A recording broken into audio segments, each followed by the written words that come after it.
This project and this video is dedicated to one of my lovely followers, Anke Lemens from Belgium.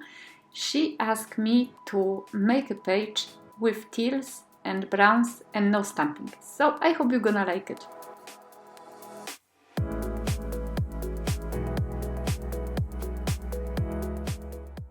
Anke, thank you for giving me a challenge. You know well, I think, that stamping, or rather not having stamping on my projects, is a big deal for me. I really hope you're gonna like this page. It was actually quite easy to make, and I really enjoy it, and I hope you're gonna enjoy as well. For those of you who don't know me, I'm Asia Marquet, Lemon Creation, and I do a lot of art journaling, not only, but mostly. This project is gonna happen in my small altered art journal book. So I am adhering 2 pages together to just make them a little bit more sturdy, to get them a little bit of chance to hold the water and the paints without warping.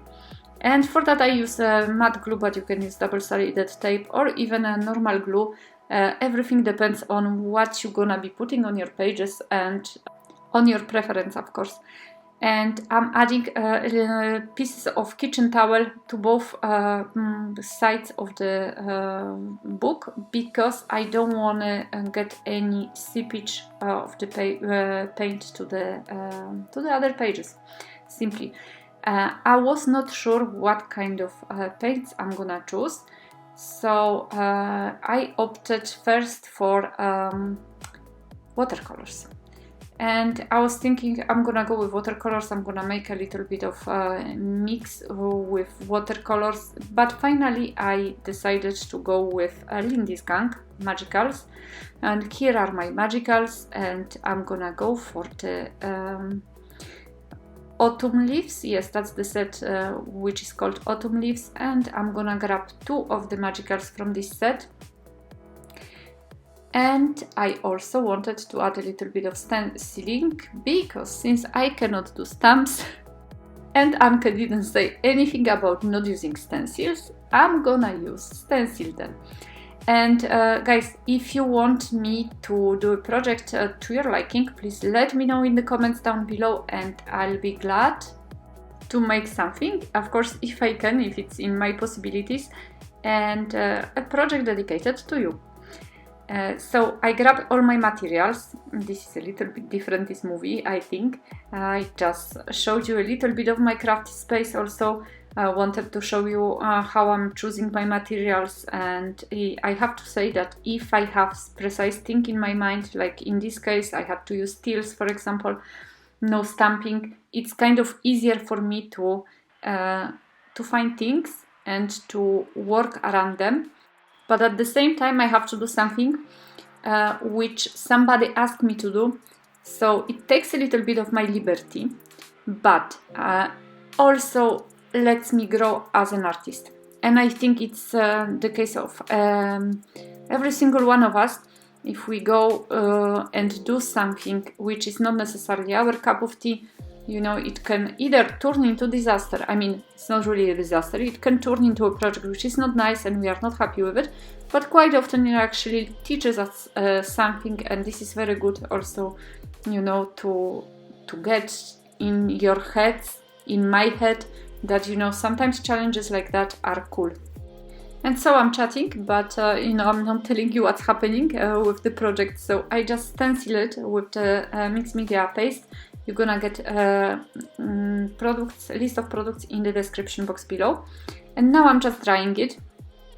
And look guys, at the end effect is very nice. And this space is funny. It's kind of growing, I don't know, like kind of swollen almost, and it's shiny, it has a shiny touch, which later you don't really gonna see that much. And since I'm not doing any stamping, I wanted the page to be quite simple but have a little bit of texture. And I like the pages like that because, you know, sometimes we overthink, we want to put so many elements on the page. And for this page I said to myself, I'm not gonna really have a focal point. I changed my mind because I wanted to use glossy accents, and finally I'm gonna be using Crackle paste. But before that happens, I'm taking my absorbent ground, which is kind of equivalent of gesso. It's a white one, but gesso is, in my opinion, and I said it in so many of my videos, gesso dulls the colors. So the colors are not as bright as they normally are in case of sprays and magicals, for example. But if you use absorbent ground, it has the same qualities as gesso, but it doesn't dull the color. So you have really bright color, the color which is actually advertised on the box when you buy the spray, when you buy the powder. So that's why I prefer actually using absorbent ground. So as you can see, I did things a little bit not in order, because normally you would put first the gesso or absorbent ground, then do the stenciling. But what I wanted to do is I wanted the absorbent ground to react a little bit with powders. Because if it's not dry, it's gonna react a little bit and the powders are gonna get kind of encrusted in it. So that's why I did it the other way around, but of course you can do your own way. And with absorbent ground, I don't need to add any kind of glue. I can just kind of glue the thread like it is onto the page. So this is the thread is gonna give me a little bit more of the texture also. I haven't noticed when I was doing that there is actually some words visible. There are actually some words visible. So I will fix it a little bit later. And for now, I am using Tibetan Poppy Teal.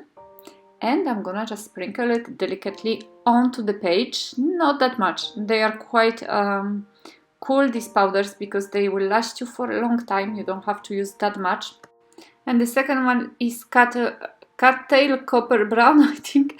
I'm not sure exactly because I'm getting always mixed up with the names of the powders. As I said, you're gonna find the full list in the description box below, to just have a look there.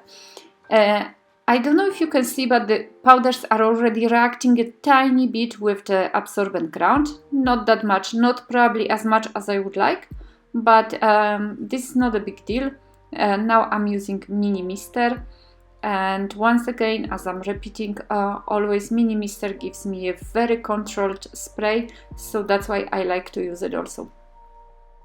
And I'm doing the powders too at the same time, because well, why not? I mean, they will mix nicely together, and I'm adding a little bit in the places when I would like them to be a little bit more visible, but I'm still trying to not cover the whole page. I'm trying to leave a little bit of negative space, and here we have a little bit of very bad color, which I always have to have tissue at hand to dab the excess or the colors which I don't like. And in the case of this cattail color, there is a little bit of pink pigment in the powder. And actually I had a problem with it a little bit later, because it kind of got a little bit visible, and this was not a requirement for this page, for this project. So I got a tiny bit upset, I have to tell you, and I tried to fix it. But before that happened, I used Industrial Chic Magicals Time Travel Teal, because I wanted to add a little bit more of the teal and hoping to get a tiny bit different color. As you'll see in a few seconds, the color is actually a little bit brighter. And I sprayed again with Mini Mister. Of course, you can use bigger sprayer, you can use your... I'm using, you know, the bottles from the hairsprays, not hairsprays actually. I have some kind of conditioner for the hair, and when I finish it, I reuse the bottles. And they are perfect, but if you want to leave a little bit more negative space, you have to have something small which will control a little bit the spray and where the water goes, and you know, the powder will not fly all over the page. I just got a problem with the verb here. And so like that, you know, you have really much more control over that.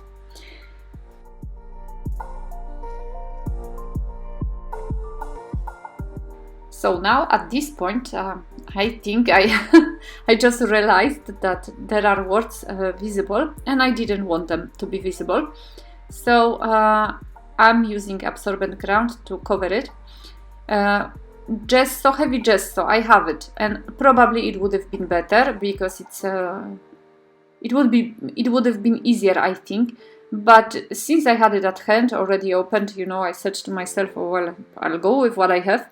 And I often do that. When I do projects, I just take things which are at hand just to kind of facilitate my process. And I'm adding a little bit of brownish color, and you can see here, here exactly, that I'm having a problem with the pink color, which is quite pink, and I really didn't like it for this page. This is the thing with magicals, you know, they're magical and they may give you a surprise, so you have to be sure that, you know, you don't mind the surprises and you can actually either fix them, or as I said, you don't mind them, or you can actually mix magicals on the side, you know, just mixing on the palette, and like that you're sure the color is gonna be evenly mixed and you're not gonna get surprises like that.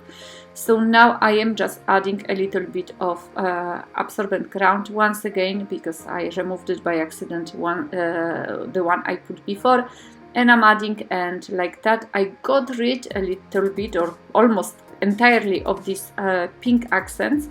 I'm taking absorbent ground from the cover this time because magicals are reacting with water. So if I was to put the brush into the box, I would just make the absorbent ground a little bit blue. So this is the small things also to remember. And as you can see, I'm drying my page, but the page is more into teals than browns. I decided to add a little bit of aged brass to kind of accentuate the stencil also, to make it more visible, and to add a little bit of this, well, it's not really copper, but kind of a goldish tone, goldish, brownish, which works really well with teals, that's true. Oranges, browns, they work really well in general with blues and teals, so this is a really nice combo to make page. And then I have to tell you, a lot of people likes it. I do also, I really like, and it's true that it's been a while since I haven't done that, so I'm happy that Anke chose this color palette. As I said before, I supposed to use for this page glossy accents, but when I opened my drawer I couldn't find glossy accents. It's true. I think they are just there, but I just, the first thing I've seen actually was a Crackle accent, so I said okay, I'll try maybe with Crackle accents, because I have some texture which is quite funny, and like maybe Crackle accents would actually work better. I use the ones from Ranger because they dry quite quickly. You need, depending on the weather and on the wetness in the air. But for me it took 1 hour, I think, maybe a tiny bit more. So it's quite quick, the process is quite quick. It's kind of hard to squeeze it out, but other than that, you know, it's I use the palette knife to spread it on the paper, and as you can see I have pieces of thread hanging loose, so the Crackle accents will do the job and will adhere it well to the page. And that's how it looks when it's still completely wet. And this is the look more or less 1 hour, 1 hour and a half afterwards. So you can see already beautiful crackles. I am gonna add a little bit of vintage photo distress oxide to the edges of the pages, because I think it's lacking a little bit of contrast on the edges, it's too bright. But when I do that, I wanted to turn your attention to the fact that once the Crackle accent added, they actually change the color a little bit of the page. So in the places when there is a Crackle accent, you can see, first of all, it has a glossy finish, which is true, I'm not a big fan of. And also it reactivated so much the pigments in the magicals that it kind of gave me a little bit of greenish color, a little bit of almost reddish, orange. Not exactly to my liking, but those are the small things, you know, you will have a surprise from time to time, and you cannot really control. Well, you can control if you are like really, you know, working according to a plan, a very specific plan. I don't do that. So, you know, I have surprises quite often, or almost always, with my art journaling. I don't mind. And I decided to use a piece of text from old book because I didn't really know what this page is portraying. And when I've seen this piece of paper, piece of words, piece of sentence, I said to myself, that could be it. Because with these oranges and blues and, you know, and browns, I thought this may be the good one, the good thing, like, you know, a little bit poetic, which I love. This is it. There is no more to add to this page. I like it. It's easy, I think. I hope you like it as well. And I hope I'm gonna see you in my next video. Meanwhile, thank you so much for subscribing. Check my links in the description box below. As always, I repeat that. Like every YouTuber, I think. And yes, time for some cleaning. And I'm sending you big hugs. See you soon.